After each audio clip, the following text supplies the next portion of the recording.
Don't let people talk you out of it. I mean, if you feel it in your heart, that's something you want to do and that you have something to bring to it, go for it. Don't let anybody tell you no. Or if you hear that, don't believe it. Just do it sooner than you think you might personally feel ready. If you have something to offer, think about what your community would miss out on. What voices wouldn't be represented if you're not there. Get in the ring. It is incumbent upon all of us to pay it forward, to mentor others as others have been so generous to mentor me. Be really clear in why you want to run. Always stay true to that. If you can sort of like know your North Star and stay true to that, then you can sleep at night, and when you leave office, feel good about what you did. Do it. I think there is nothing more inherently optimistic than putting yourself in a leadership role in local government. Just encourage women to feel like they can do it. Don't let people talk you out of it. We think that it's over. We think that we are not going back. And it definitely seems like Massachusetts is shattering a lot of those barriers. Boys Club or disproportionate numbers of men, it's still the case. That said, the good news is we have made progress. I haven't heard anyone in Boston use the term woman counselor anymore because it's a given. It's part of the norm, and we, in some ways, reached a little bit of a tipping point, it felt like. I think that image probably exists, and I think it's true in certain circumstances, but I also think when you really look at it, there's a lot of change happening. It's still an occasion that women are being elected, right? It's still exciting. It's still new. There's still, so few of us. So I do think that that is still something we're all aware of. Gender, race, sexual identity, still overly important. I think when I walk into a room, the first thing people notice is that I'm female.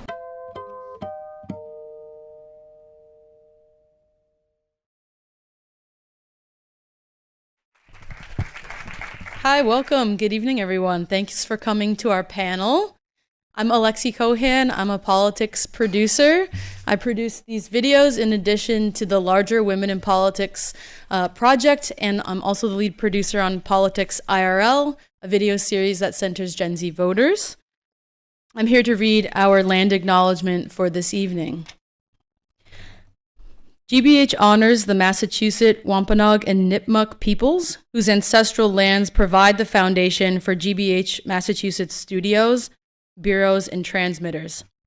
We honor the cultures contributing to the connections of the Native Indigenous peoples to our work, our local community, our Commonwealth, and our nation. Further, we recognize the importance of moving beyond acknowledgement towards action.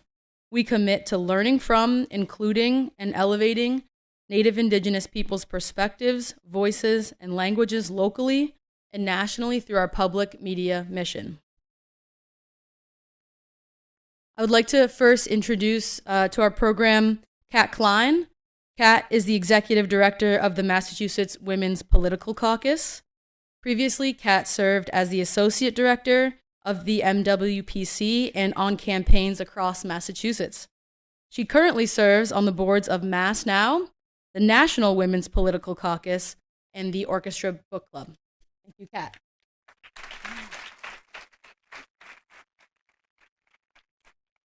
Alexi, thank you for that introduction.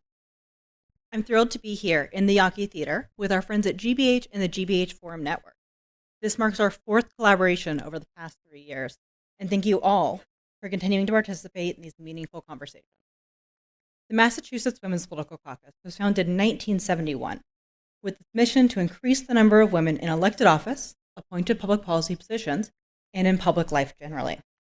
We seek to civically engage women of all ages through programming, workshops, events, and our popular internship program. We're excited to continue that work with you and with this important conversation addressing the election results. When the MWPC was founded, only 5 women were serving in the Massachusetts state legislature. In the past 53 years, more than 200 women have been elected to that body, and we've seen 2 women governors and 2 women mayors of Boston. This year, the MWPC PAC endorsed more than 40 candidates, and we're excited that 92% of those candidates won their races. And thank you. Thank you. We're excited to be sending so many amazing women to the State House, the Governor's Council, and offices across the state. We're also fortunate that so many legislators and elected officials have worked for equality and to protect women's rights in Massachusetts. And yet, our rights are as under threat nationally as they were 53 years ago. And despite so much progress, the highest glass ceiling has yet to be broken. Thank you for joining us today for this conversation with these 4 accomplished women. I'm looking forward to their insights on the 2024 election and to discussing those insights with you in the lobby after the program. I'm excited to now introduce Marjorie. Marjorie Egan is the co-host of MGB's Midday Morning.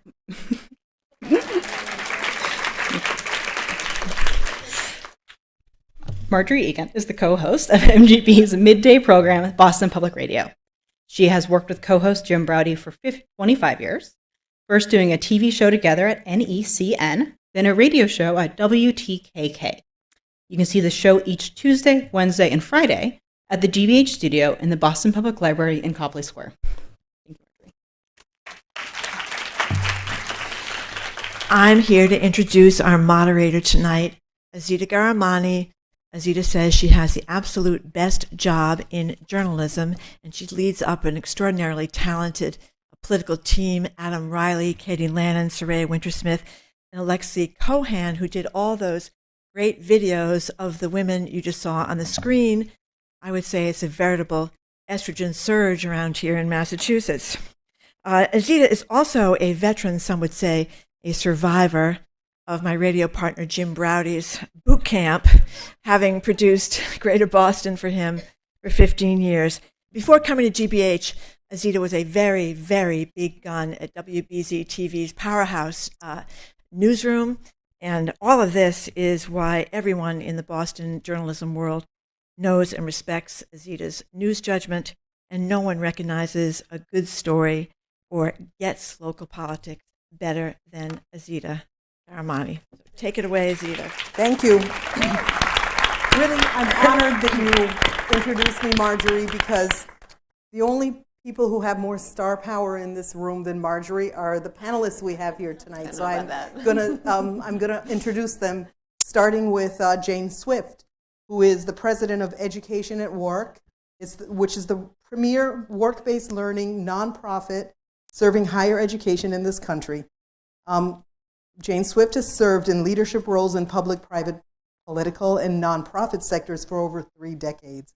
But most of you know her as the first female governor of Massachusetts. Sitting next to her, we have Kim Janey, who is the president and CEO of Economic Mobility Pathways, also known as EMPATH, a national nonprofit organization based in Boston dedicated to helping families living in poverty dramatically improve their economic mobility. In 2021, Kim Janey made history when she was sworn in as Boston's first woman and first Black mayor.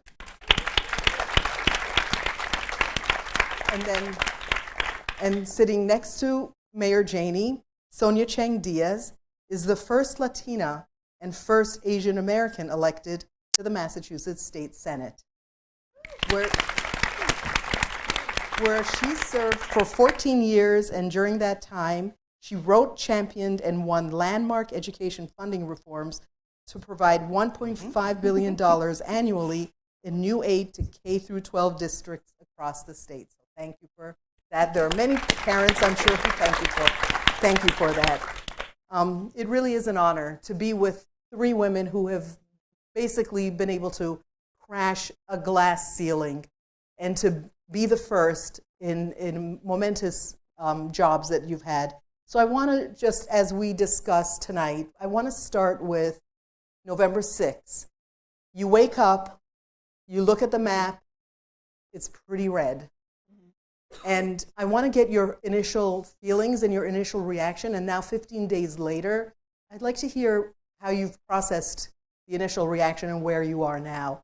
So why don't we start with you, Governor Swift? Well, thank you. It's extraordinary to be here with so many colleagues. I have to say, I am so old that actually I knew Marjorie Egan when I was still producing estrogen. So it's Anyway, so my first reaction, I was not surprised. I was exhausted. I think many people felt like that. And I was going through in my head what I was going to say to my 3 20-something-year-old daughters, who probably reacted like most people in this room. I will tell you a few ways that I have processed this. And I'm going to say something pretty controversial. I don't believe that this race was strongly impacted by gender. I believe this race was strongly impacted by class. And I believe as a country, we have a tremendous amount of work to do. And let me just also say this. I have no basis upon which to talk about race. You have wonderful people up here who will talk about those issues, and I will listen intently. I have a lot of background to talk about class. And we have a huge problem in our country talking about class. Much of the criticism when I was in public office was centered around class. Much of the unfair, toxic criticism of my husband was around class. And as a society, if we don't figure out how to talk about and deal with the income inequality and the class issues that are also geographic, we're going to continue to wake up. And those of us who live in wealthy places, who have benefited from a society where you used to be able, through higher education, generous Pell Grants, and a society where it was possible to go from being lower middle class, lower working class in a blue-collar industrial city to having a very high tax rate and raise your children with privilege, which is my story and my sibling's story, that no longer exists for most families today. I'm going to quote you. I write a blog on Substack that has nothing to do with class. It has a lot to do with grief. But through that and others, I follow Bruce Melman, who has a great Substack if you want to understand what's going on in our country. It's called Age of Disruption. And he had 6 charts recently. We had, in this past election, the 9th out of the past 10th change election, in the 6th in a row, which is a new record. 9 out of 10 only happened once before, and that was in the Gilded Age between 1878 and 1896. And while many folks, particularly in the Democratic Party, have talked about turnout, 2024 will likely show the second highest election turnout since the early 20th century, second only to 2020 when we had extraordinary measures to generate turnout because of COVID. Party realignment has been significant. The new realignment is occurring as the GOP transforms into a multi-ethnic working class party. For the first time, the richest third of Americans voted for the Democratic Party. The poorest third basically split their vote, and the middle third voted for the Republican Party. Thank you, Governor. We will get to those issues, and I have to say, so basically what you're saying is that you were not surprised when you saw these results, given the thought process that you've had about what the trend that you're seeing around the country. Surprised. You were not. How about Mayor Janey? How was it for you waking up that morning, and what was your process? Well, first let me say thank you. So thank you to WGBH. Let me say thank you to the Mass Women's Political Caucus, and to everyone here, and of course my esteemed panelists and moderator. Like the governor, I was not surprised. I was heartbroken, and I felt a deep sense of betrayal. As a Black woman, who knows something about a fast ascension, knows something about an opportunity to lead, and who is qualified to lead, and still to feel that sting of rejection. I agree with the governor that there are certain class issues for sure that we've got to wrap our heads around in this country. But I don't discount gender, and I certainly don't discount race as being a major factor in this race. Like the governor, I'm sure many folks in here, I had first and foremost had to think about what am I going to say to them. So 8 years ago when this happened, my two grandsons, I can't do the math, one's 20 now and one's 17 now. So you take it back 18 years. They were little boys. And the thought of raising them in a Trump era back then 8 years ago was terrifying. And now that they are young men and they have a younger sister, is even more frightening. And so my first task was, what am I going to share with them the next morning?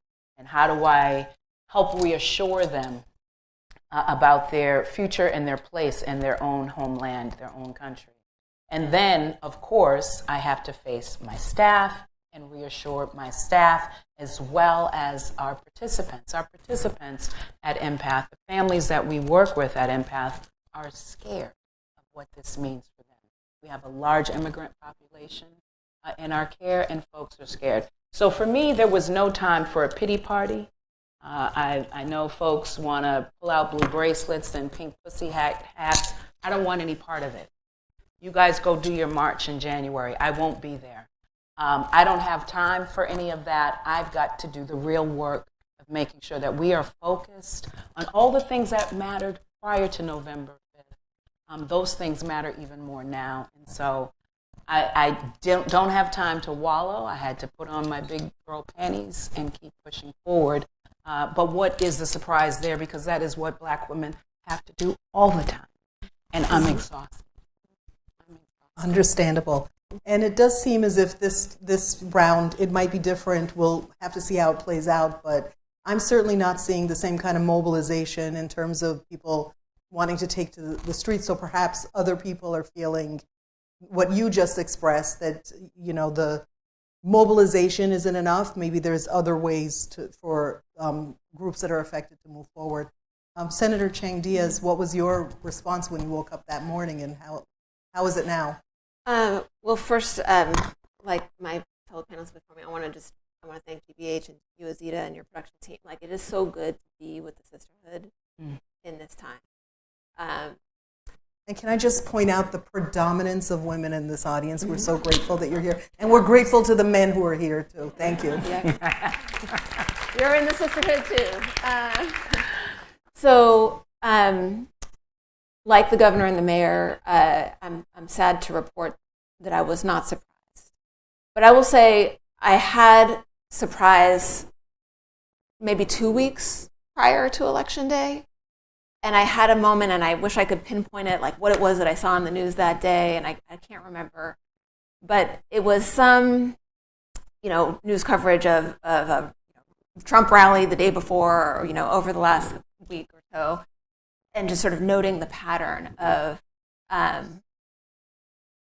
Trump and his campaign double and tripling down on the rhetoric, just the grievance and the anger and the caricature and the negativity and the just sort of caricatures of sort of old school masculinity. And I had this, I'm generally a very optimistic sort of header into Election Day, right? I'm sort of that person who's out there knocking on the door at 7:58, like, you can still make it to the polling station, go, go, go.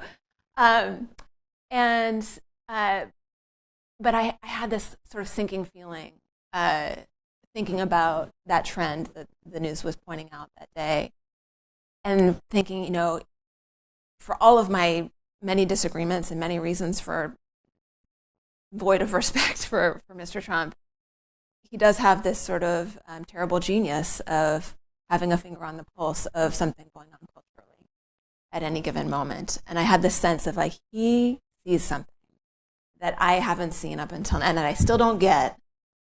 And it's, the election results and the fact that it was so decisive and overwhelming, and the popular vote, not just the Electoral College and the not just of some swing states, but all the swing states, that it reminds me of this saying that I often call up for myself when working on politics and policy in my own craft, in my own life, that strategy eats culture for breakfast. Culture eats strategy for breakfast. And I think that there is an analog to that in politics, which is that culture eats policy for breakfast. And I think there is a huge element of that went on in this election cycle. And here I will lovingly disagree with your position, Governor Swift, about gender not having a big factor. I agree, a lot to do with class, but I think there's something about norms and sort of ideals of masculinity and femininity, and this sort of search, this moment we're in culturally, I think of men sort of searching for, how do I be a man? What is the right way to be a man in this moment in the 21st century, that the Trump campaign deeply tapped into. And I'm still wrapping my head around it. And I think there's huge things to talk about with what that meant for women voters and white women voters in particular.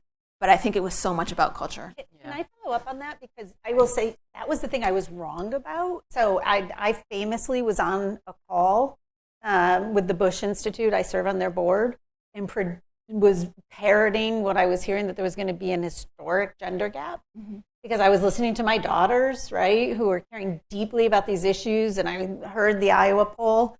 And so I wasn't surprised that Trump won.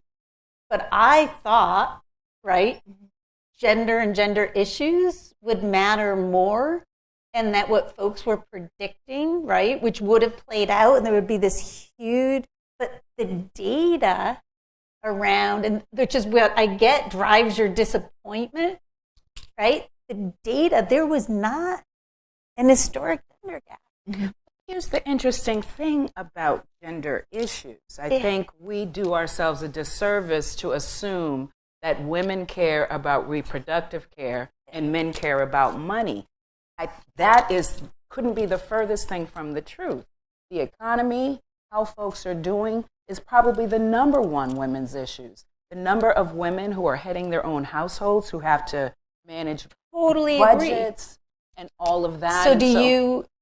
Which to me is why it broke down on class lines and people who are impacted by inflation and costs. I mean, but the gender vote didn't break.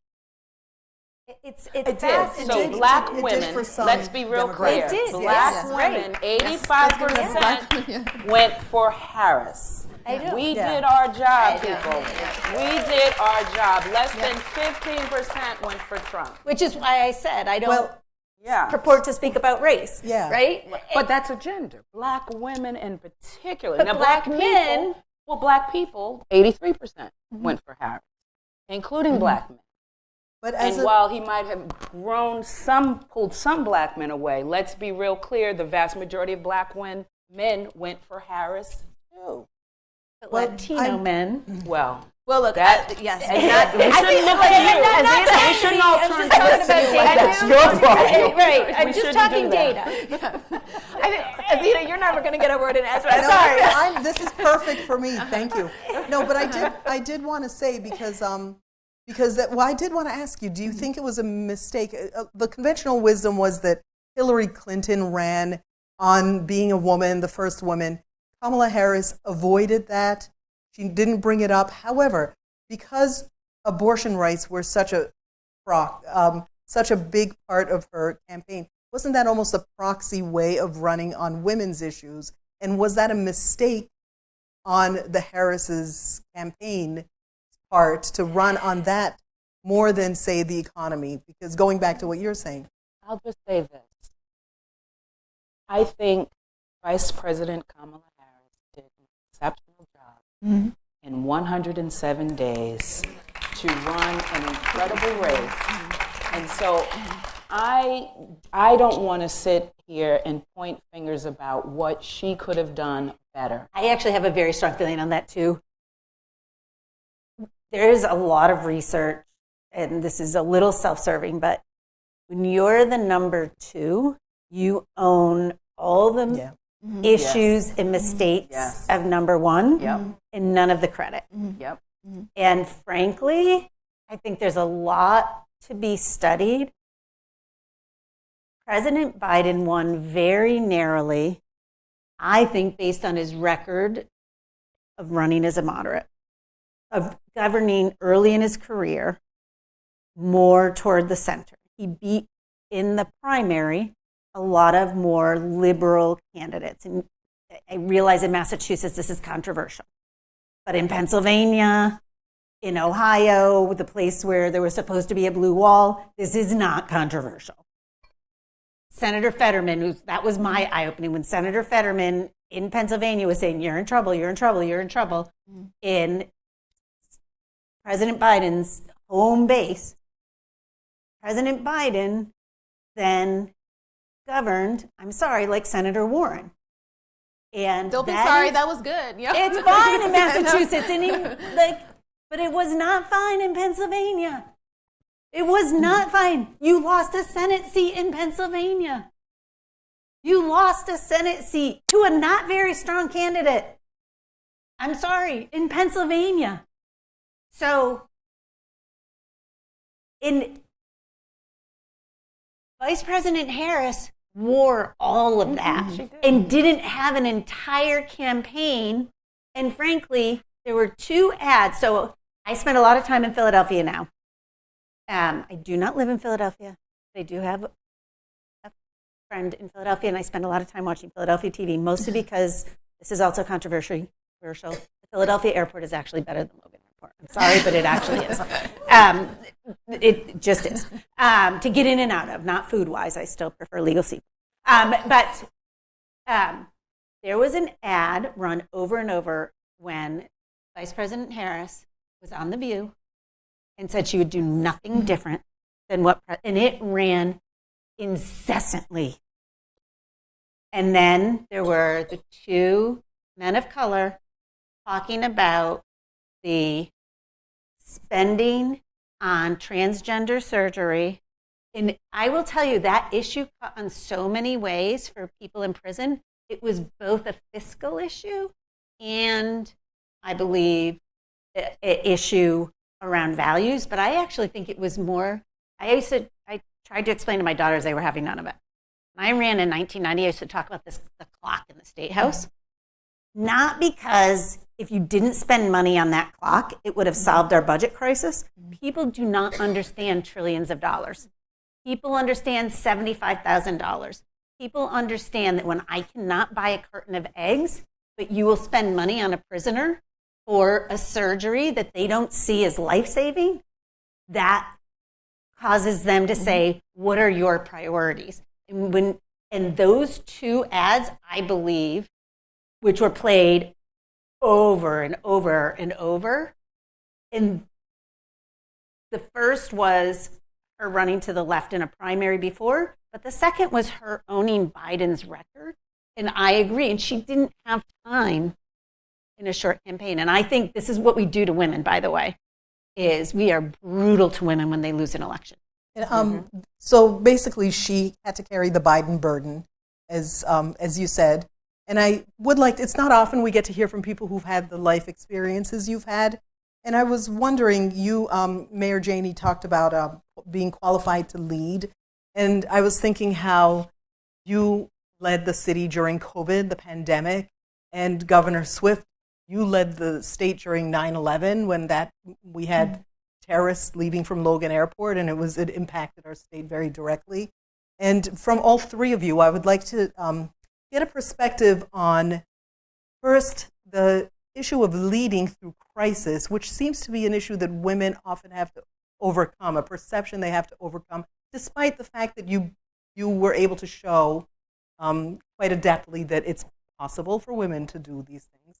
And also, as you were watching these campaigns unfold, and I'm going to talk about the Harris campaign as well as the Clinton campaign, because twice now we've had women presidential candidates get beaten by the same person, by Donald Trump, who many would describe as a toxic masculine person.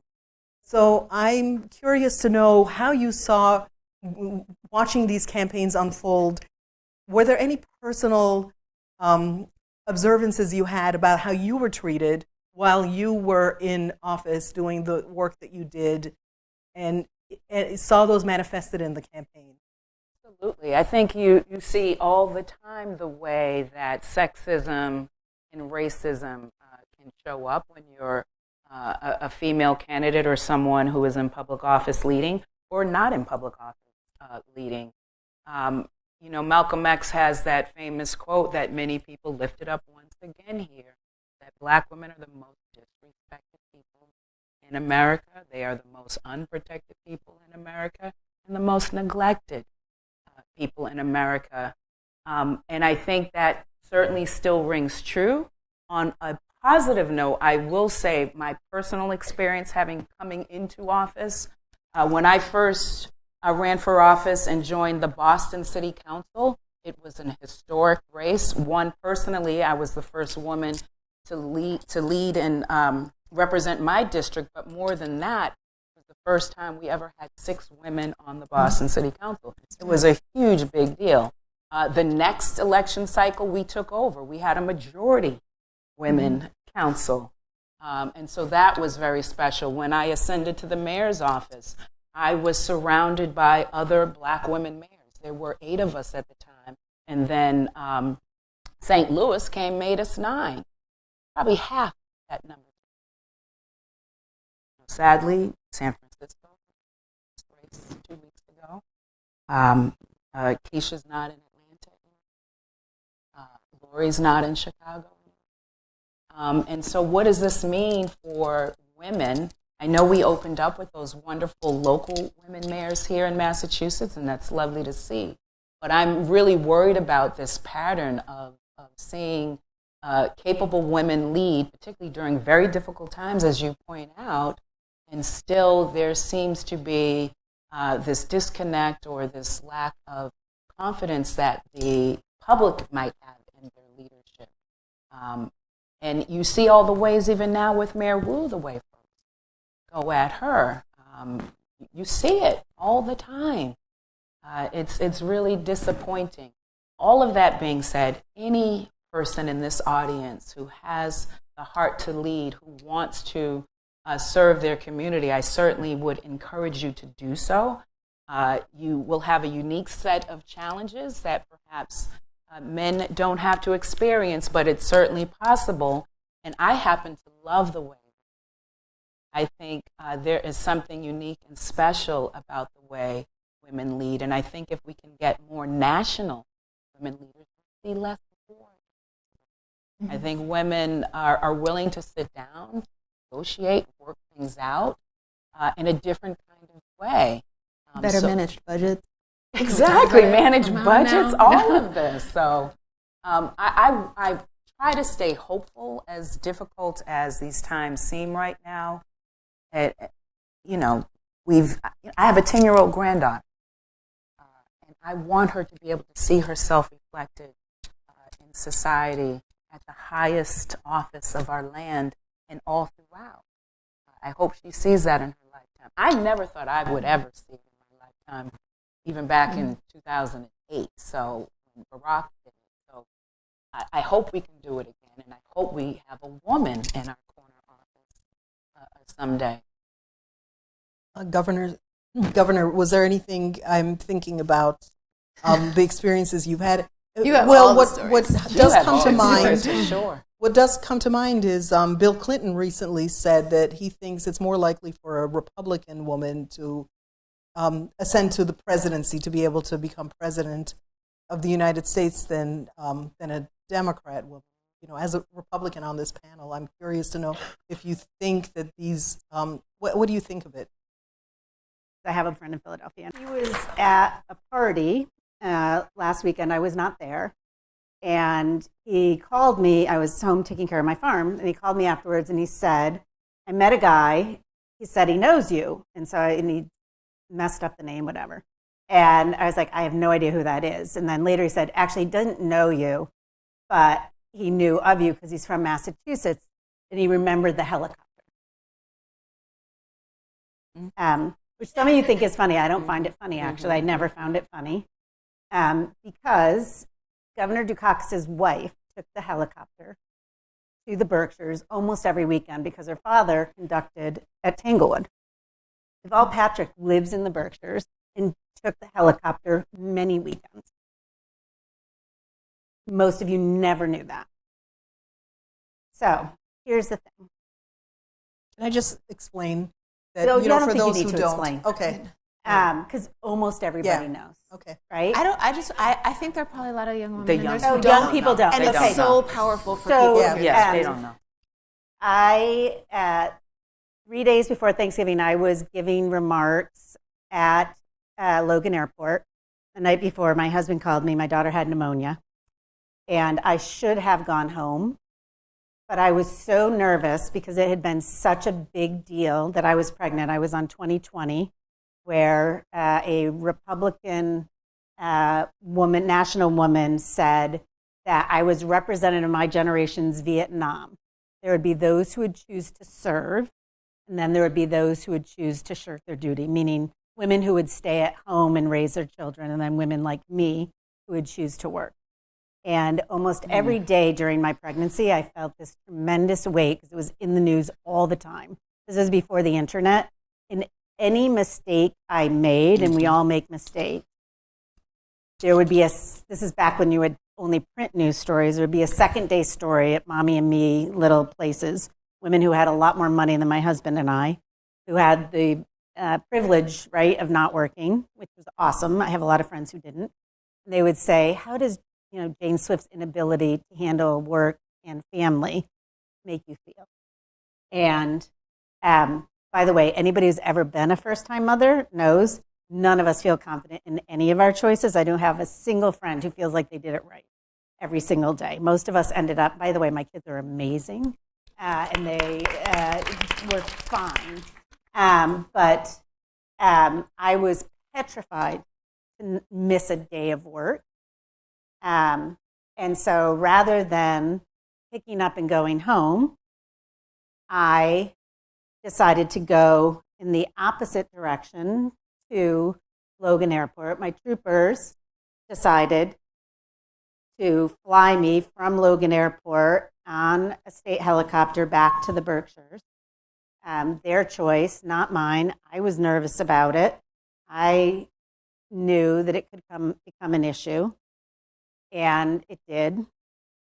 And it unleashed hellacious other issues that everything you could imagine, anyway. But the fact that one time, I might as well have stolen the fucking helicopter, to be honest with you. But for 15 years of work and sacrifice, my husband chose to stay at home. I made less money as lieutenant governor than effectively I made as a state senator because I lived 3.5 hours from Boston. So, and the terrible things that the judgments they made about my husband, that he was too lazy, that he didn't want to work.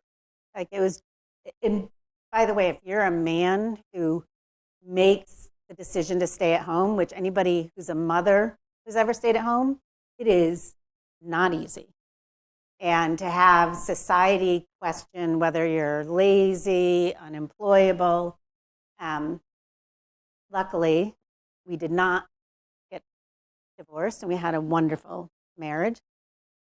Folks who followed me, actually, being in politics did break up marriages. We sustained it. So the fact that that continues to be the one thing that people remember is brutal. I will say that what I think is positive is most of the criticism today, my mom had the great response, it's hard to be first, brutally difficult and hard. So when Mayor Wu, who I've never had a conversation with, I don't know her, she's much younger than me, I was way gone. I don't do much of any work in Massachusetts anymore because frankly, I've never been asked to be on a board. I am never asked to do almost anything in Massachusetts.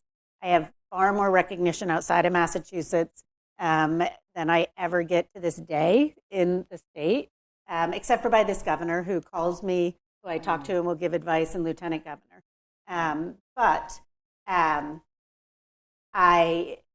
Mayor Wu, I found out, was pregnant like the rest of you. I texted the governor and said, if she needs anything, let me know. And what the mayor's folks wanted to do, which was exactly the right thing to do, was to kill the story. Like, make this not be a story. And it actually wasn't a story very long. Now, I will tell you, and Marjorie will attest to this and others, months later, when IVF became an issue, I was petrified when she came out and talked about how her child was conceived. If I had ever dared to talk about how I chose to have my children, can you imagine what that would have wrought? So that's progress, because that was a 1 or 2 day story. The criticism today that she gets may be unfair and it may be gendered, but it's largely around policy. And I do think those issues now, so that is progress, right? That it's less personal, not entirely not personal. I mean, my mother started to talk to me about the vice president's laugh, and I said, Mom, have you ever heard me laugh? And when I laugh, did you ever think about how you laugh? So certainly there are still gender issues, but once we work through them and somebody has to go first and somebody will break that ceiling, it's easier for those that follow. But it's often women who are the hardest. Yes, and when you're the first and you break that glass ceiling, bound to get cut, and that is exactly what you when are you have the expressing. privilege of serving or being first and have power, you have a responsibility to then support those who come behind you and make it easier for those who come next. I just wanted to say something.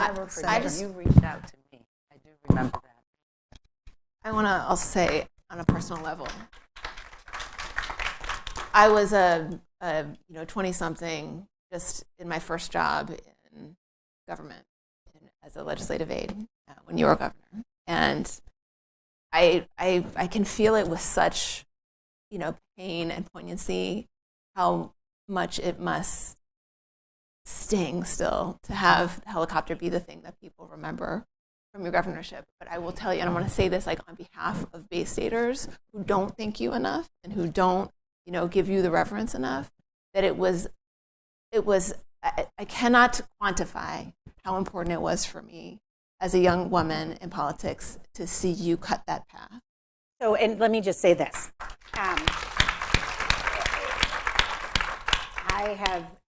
I loved serving. I've had an awesome life. I have 3 awesome daughters, and I had the awesome privilege many times, as recently as a conference not too long ago where a man of color came up to me and wanted to make sure if he ever had the chance to meet me. So I get those individual pieces, right? And so thank you. But I think it's more important that we think about how we treat other people now. My dad used to say to me, Mitt Romney did you the biggest favor of all times. My girls are so normal, which they would not have been. Our life has been so wonderful. And having said that, much of that was created because I was given the opportunity to serve. And if I had it to do all over again, I would do it all over again.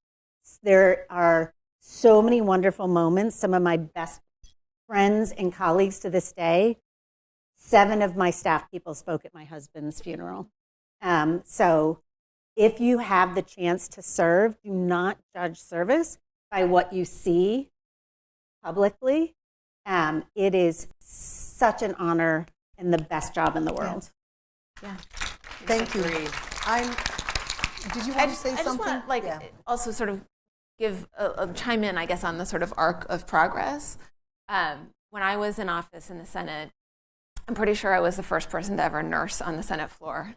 And it was my second pregnancy, because my first pregnancy, I was too scared to do it. I went out to the Senate lobby and I, had my cover and I would nurse out there.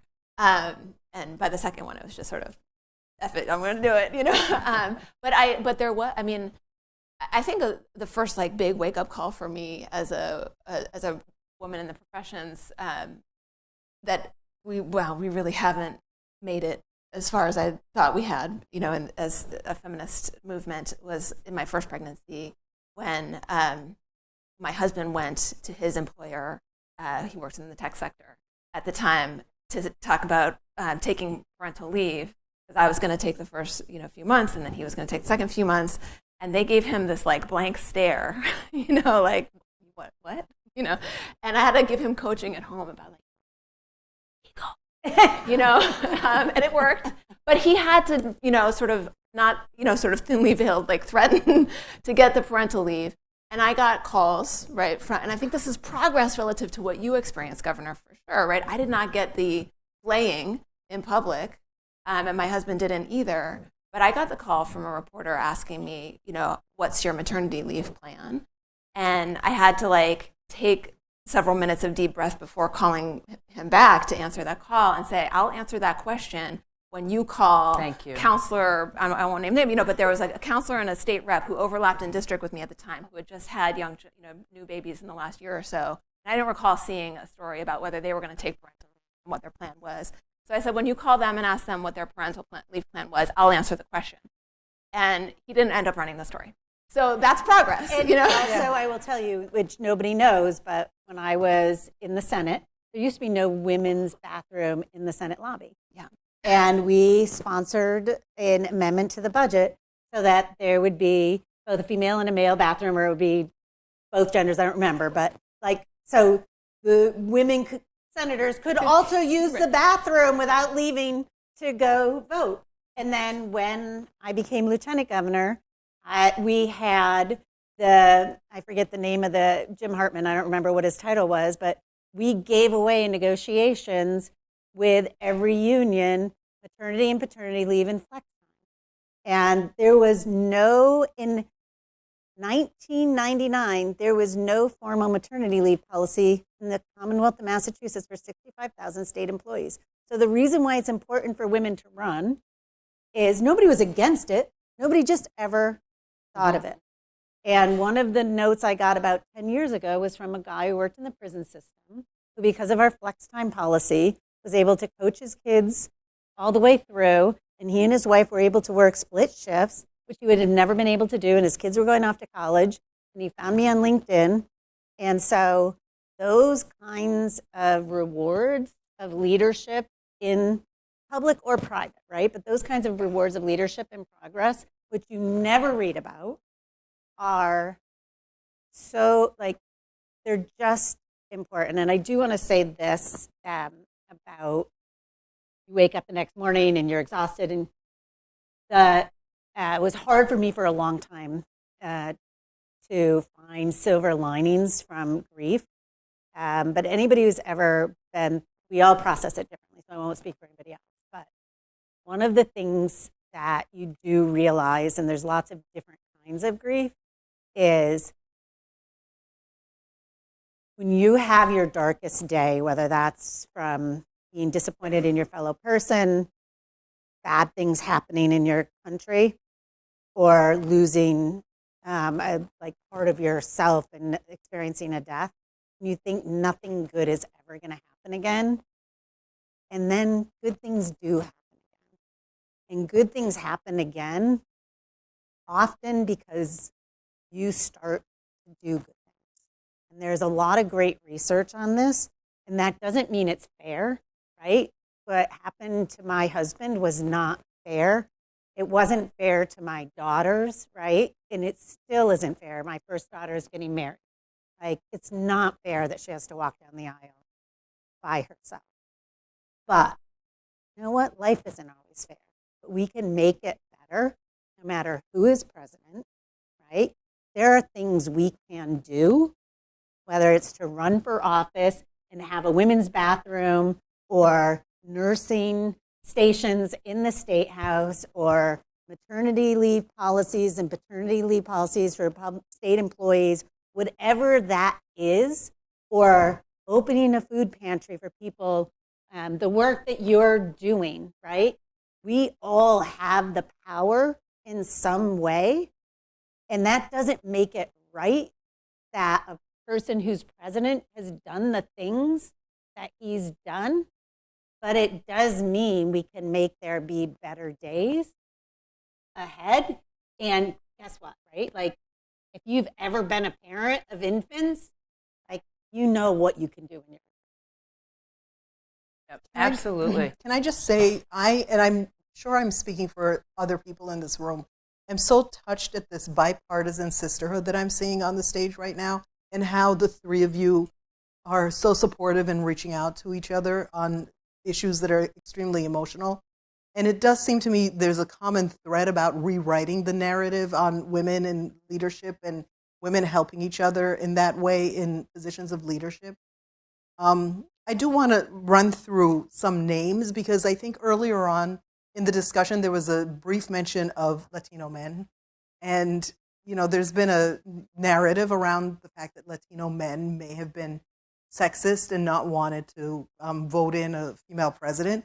And I just wanted to say Dilma Rousseff, Brazil, Cristina Fernandez de Kirchner, Argentina, Violeta Chamorro, Nicaragua, Xiomara Castro, Honduras, Michelle Bachelet, Chile, Claudia Sheinbaum, that just happened in Mexico. Preach, Azita, preach. Yeah. And what I do want to say is in Mexico, in their constitution, they have gender parity, which forces them to have equal representation in all levels of government.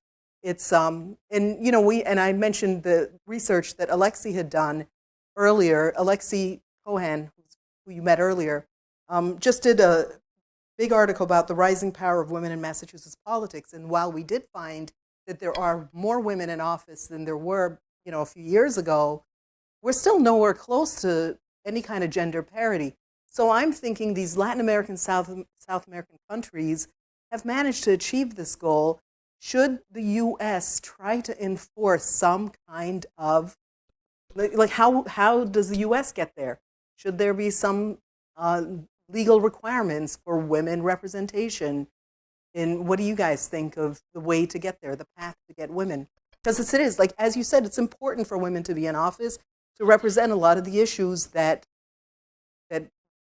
involve everybody, involves families, but involves women in particular. I'll just jump in and take a stab at this. Speaking for all Latinos everywhere. No, that joke.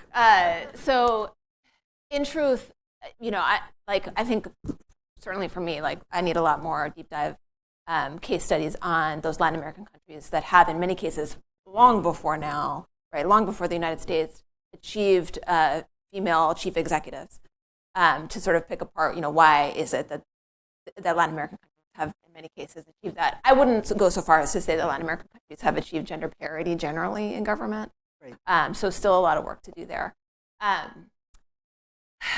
In terms of whether we should have, you know, sort of legally required gender parity rules in the United States, I'm going to sort of duck that question, but be transparent with you that I'm doing that because not address the sort of should we, but like we are so far away from that. Like we are, in terms of like federal jurisprudence and case law, we are going rapidly in the opposite direction from that. So to me, I feel like it's not the highest and best use of my time, and I'll humbly say probably your time to sort of to go for that tactic, right? And I come back to the old saw about women will never be equal in the workplace until men are equal in the work at home, and I think that is extraordinarily true, and that's why my mind goes like right away. Okay, what's the policy prescription to help us get through that last glass ceiling? Is universal child care, affordable child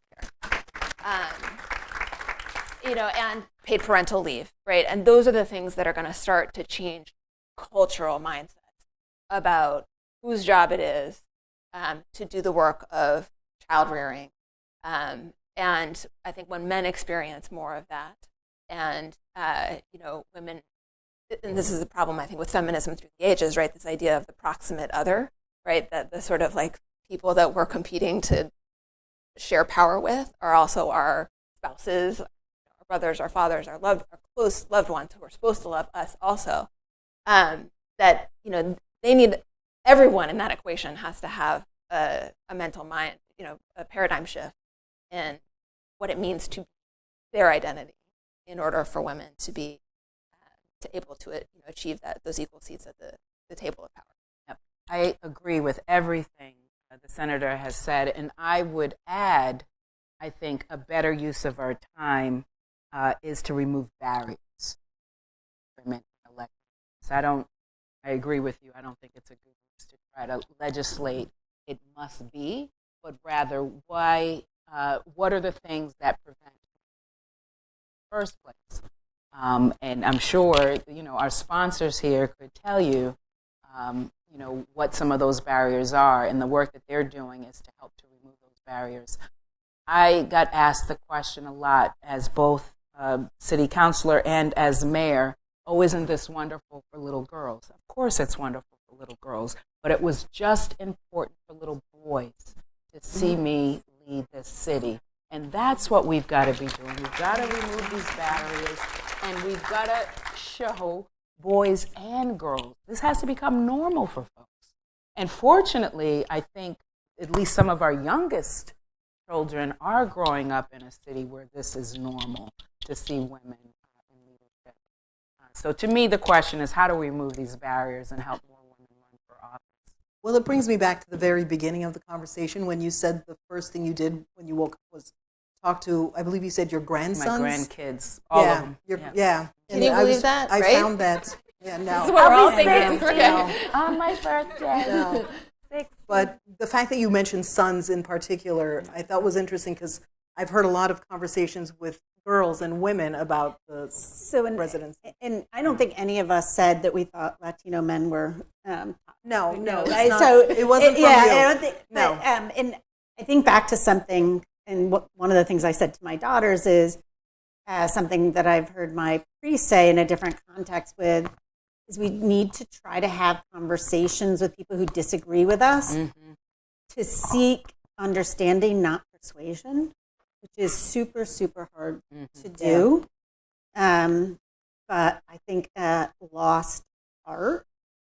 And one of the things that I've been thinking a lot about, because all of us do a lot of work, but I've dedicated my whole life since leaving office to educational excellence. And the gaps right now between men and women, particularly in college attainment, is really breathtaking. And that leads to huge differences in lifetime earnings, in opportunity. And it's something that, especially for those of us, I worked for a long time with Sally Ride around issues for women and girls in STEM, which is still a real issue. But I think at times when we started to focus on those issues, we sort of saw it as exclusionary and like we couldn't hold two thoughts in our head at the same time. If we were helping girls to do better in science and math, somehow we lost track of our boys.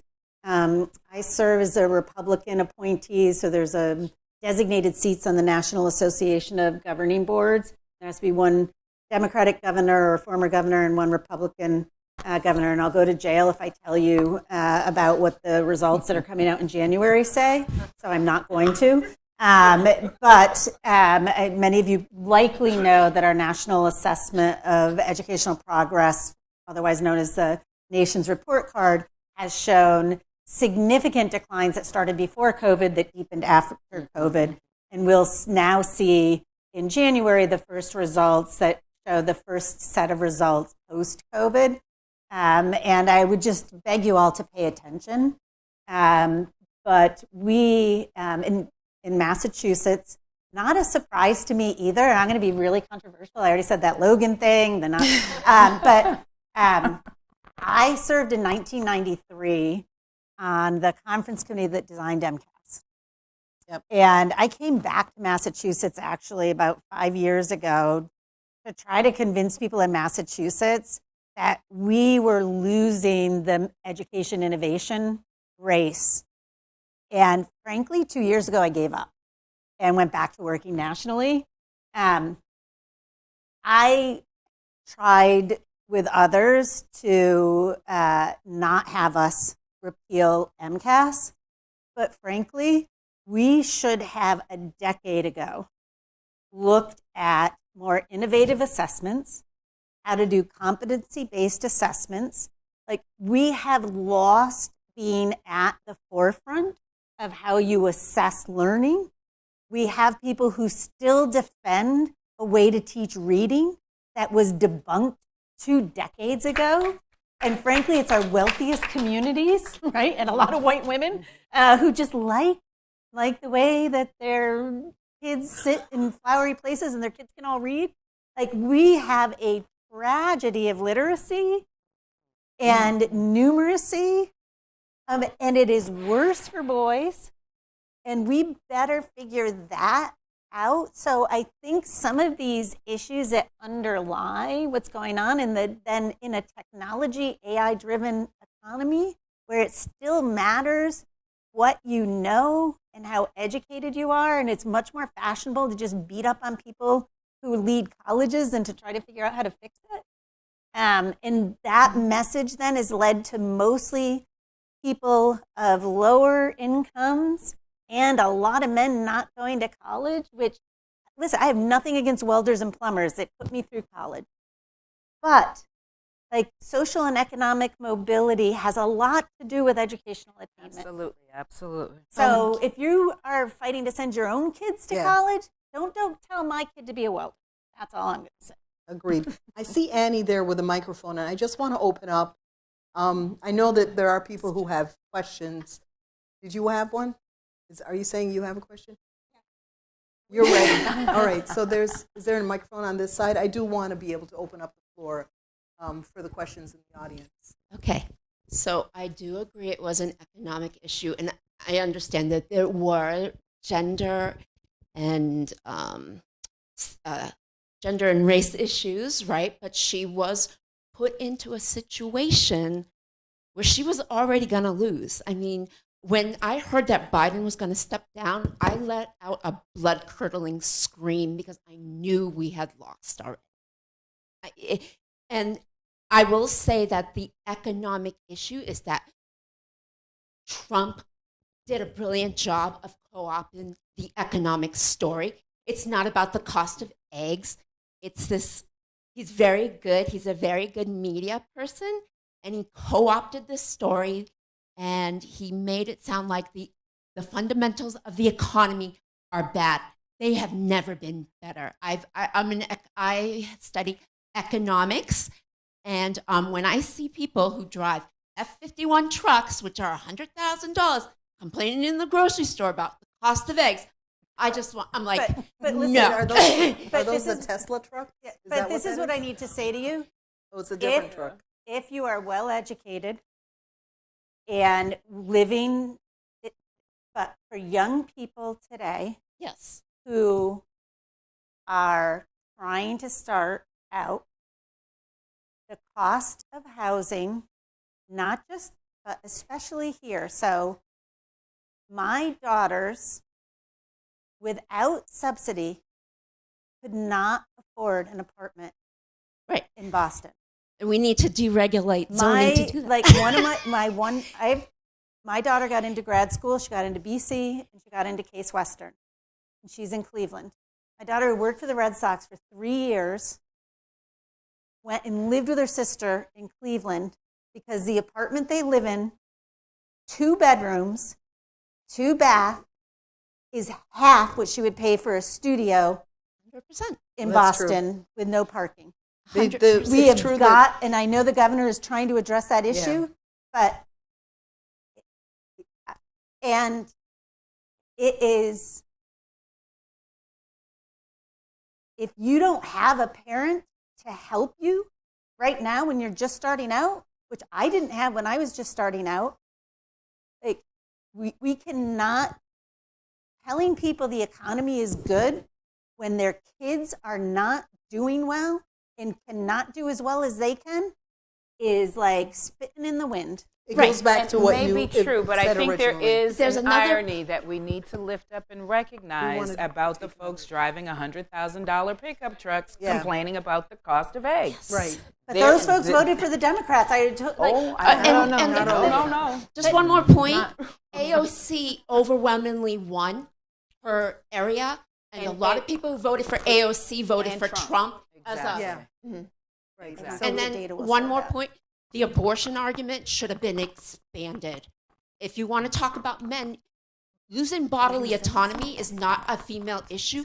It goes to the right to die. It goes to whether companies can put chips in you. I mean, we were too narrow. I do think that Democrats, as they were talking about the abortion issue, I heard several speeches about how it's also a men's issue. But the narrative did get, I agree with you on some of the narrative issues. I know there's a question back there, so please go ahead. Is it working? Okay. I just wanted to piggyback on the fact of all of the other women in Latin America who've become presidents. Well, in Africa, we have 3 women, 3 different countries. And this, happened a while back. We had the president of Liberia after like a 30-year civil war becoming president. And then also in Malawi, which is East Africa, so West Africa, East Africa, and now we have in Tanzania, we have an African woman who is president. So there's something to say about this country not having like a pathway so that, women would be considered and be able to attain the presidency. But what I really saw in this past election is the racism of the white women, mainly in majority white states, who followed along with their husbands and decided that, they could not even entertain having someone as brilliant as Kamala Harris. I mean, it's just,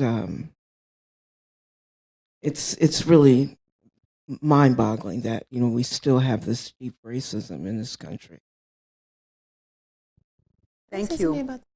Thank you. Yeah, go ahead. I just, I have a similar visceral reaction when I look at the breakdown of different sort of, the demographic splits among women, like Kim, just, that sense of betrayal and frankly anger, rage at my sister white women.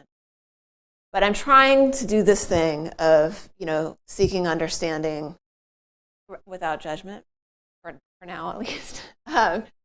And I don't know if this is right, but something that is a little nugget that I've latched onto as I think about sort of the cultural wave, right, that we're in this thing about sort of how does one be a man? How does one be a woman, right, in this moment in the United States?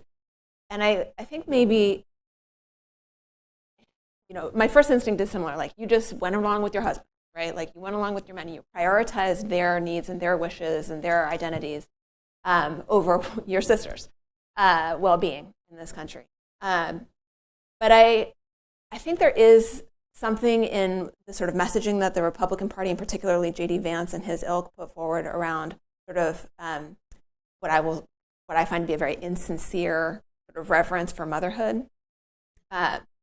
And it put me back into this memory of, I have been out of the Senate now for 2 years. And the majority of what I have been doing during that time is mothering.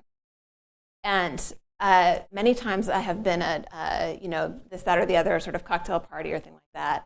And what I used to say, I was a state senator, you get these, like, people's eyes would light up. Oh, that's so interesting. Tell me about that. And, like, you kind of feel the respect exuding from people. And, I had this one emblematic one of recently, when someone asked me, he knew the job that I used to do, right? He's, what are you doing now? And I sort of gave him some narrative about some family medical things I've been sort of case managing through for my family the last couple of years, transitions for my kids, blah, blah, blah.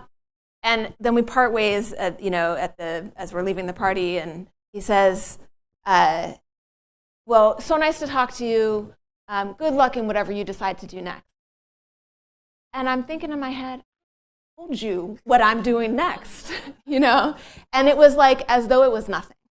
And it was just, filler until I did the next real thing. And I suspect, this is a little theory I'm sort of nursing, that there's some resentment, right, among women across America who feel that their choices and their priorities and where they put their labor, whether it be paid or unpaid, is not respected, by the sort of the large democratic tent, right? That's the capital D democratic tent, and I think that's something we need to grapple with. I think that is. Yep. I used to I'm much older than you. I'm the same age as her, but I have no grandchildren.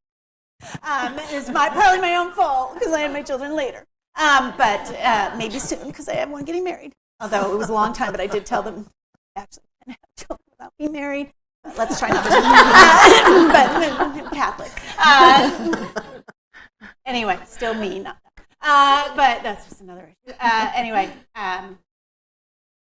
I have lots of friends, right? And we're all of that, like Title IX. Title IX passed when I was in middle school, like first year of high school. And we have made every choice you can imagine, right? Work all the way through, work, not work, work, not work, stop work. Work for pay and not for pay. Sorry. Yes, right. I'm sorry, yes. Right? Then go back in later. It is all so hard and so incredibly important and so difficult to talk about. And I think these were the things when I was in office, and frankly, it was just easier to not talk about it because it felt like you were taking sides, right? And that is the one area, and I think you're right, and it's shame on all of us for ceding to somebody like J.D. Vance to be able to talk about that issue. Capture that banner. Instead of us being able to honestly talk to our daughters and our sons and our children about the many different choices we can make. Is there a question on that side? Yeah, I'd just like to say that 2 systemic points. I agree with everything about the factors of why we are in this predicament.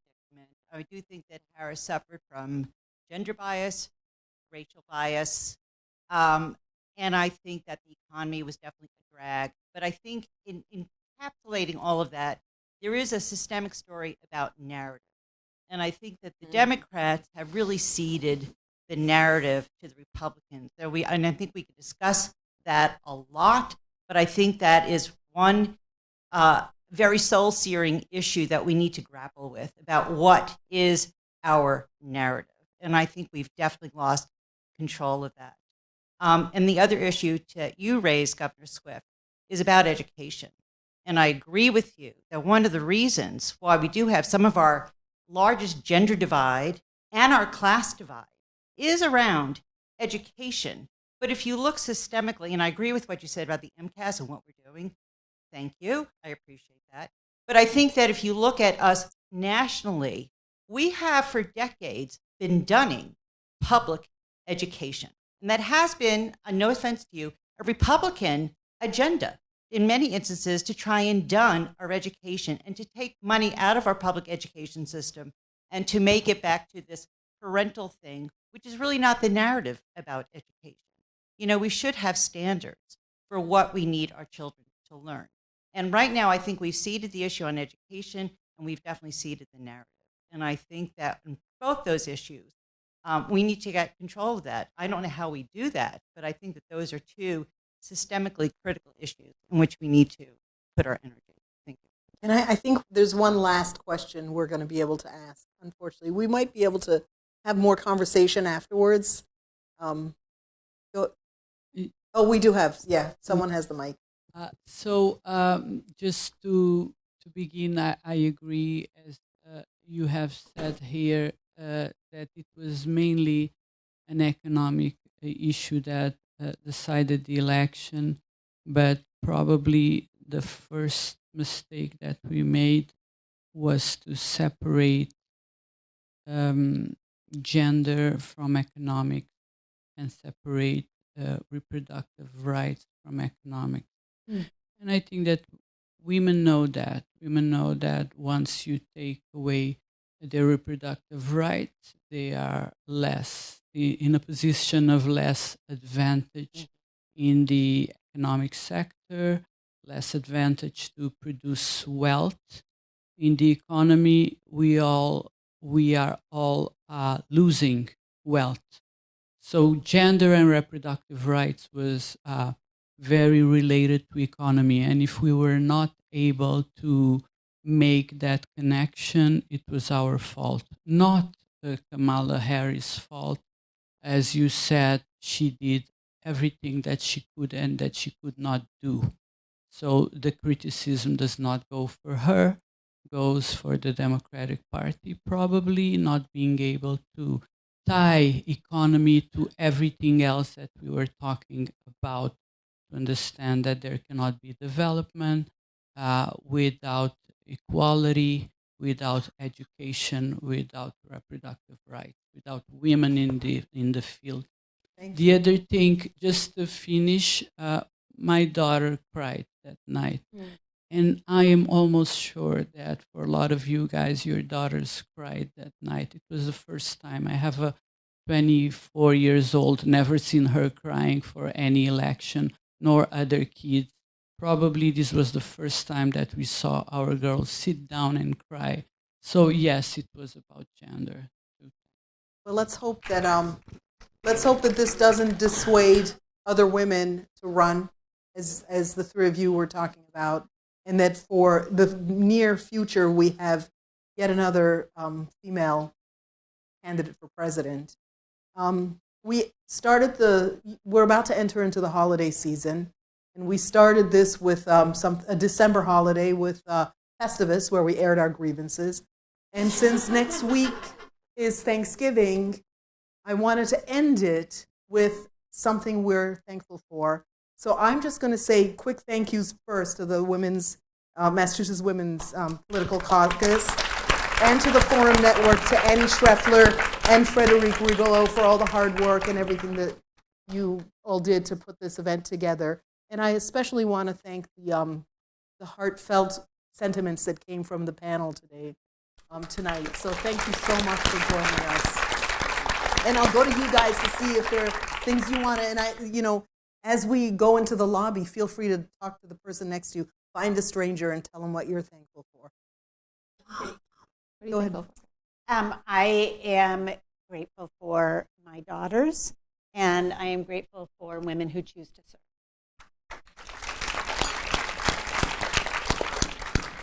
I am grateful for the folks in this room who keep pushing forward. I am grateful for the women who choose to serve. I am grateful for the Black women who showed up and show out every single time. And I'm grateful. I am grateful. I know we did air a bunch of grievances, but I remain hopeful around our future and what is next. If we don't lay down, decide, this is all over. So if we all get together and keep pushing, I think we can. Yeah. Co-sign on grateful for Black women. At the beginning, you asked us how we're processing, and I'm just going to say I'm grateful for this little nugget that another sister activist gave to me. It's a St. Augustine quote. Grateful for a Catholic man way back when who seemed ahead of his time on this one. He said, hope has two beautiful daughters, and their names are anger and courage. Anger at the way things are, and courage to ensure that they don't remain as they are. thankful that he had this, foresight to personify these emotions as women in a positive way. And I think, since Election Day, I've really just been focusing on sort of gathering myself and, my strength and my stamina for the 4 years, maybe more with J.D. Vance, to come, and, protecting that hope so that it can give birth to courage and anger. To courage and anger. Thank you, everyone. Thank you. Thank you.